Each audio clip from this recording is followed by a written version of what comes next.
fucking bow and arrow, man.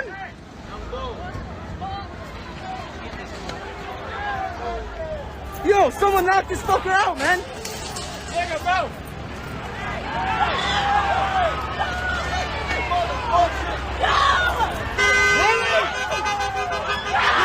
Get this motherfucker, man. Fuck him up.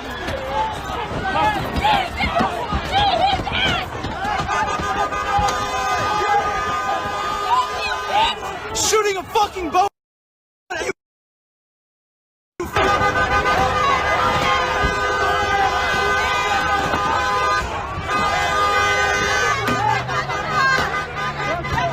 Greetings, YouTube. This is the Garage Autonomist. As my oldest daughter prepares to participate in more actions today demanding justice for the latest brutality cases of Breonna Taylor and George Floyd, as Trump becomes more unhinged by showing the true face of the ruling class and speaking in their true voice when working class people rebel, I know at this point I can't let another day go by without saying something here on YouTube. It has not been laziness or disinterest on my part to why you haven't heard from me, especially now as the world burns. But it is strange that when it seemed that not much was going on 4 years ago, all I could do was talk about the role of the police in class war or capitalism's crisis, that now I'm not on YouTube saying very much. I felt talked out on the issues, and then I got busy at work and started taking classes, and the next thing you know, it just got easier dealing with the real world and real life and easier not making videos. Look at this! You call yourself an American? Yes, I'm American. Don't you dare! This is his car! This is his car! Fuck him up.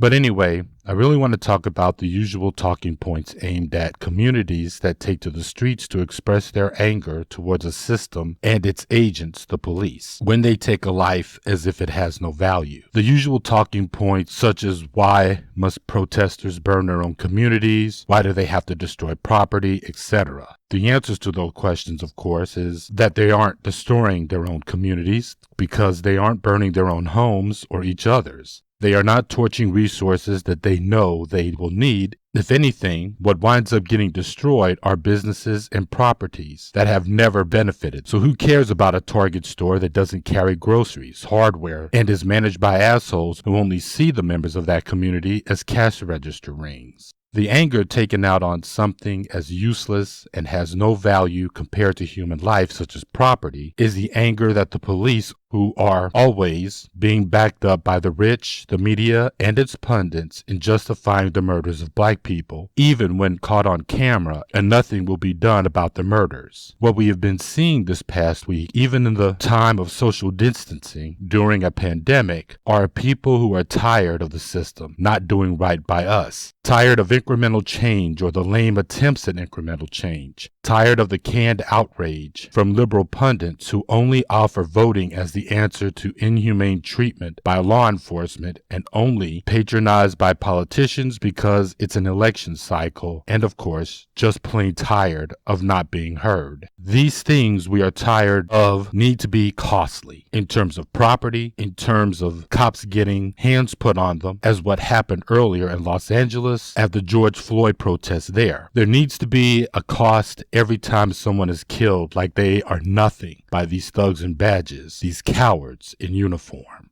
Police brutality at all times needs to come at a cost until these pigs and their masters think twice before they can keep systematizing their brutality against the rest of us. For now, that's all I have to say. This is the Garage Autonomist.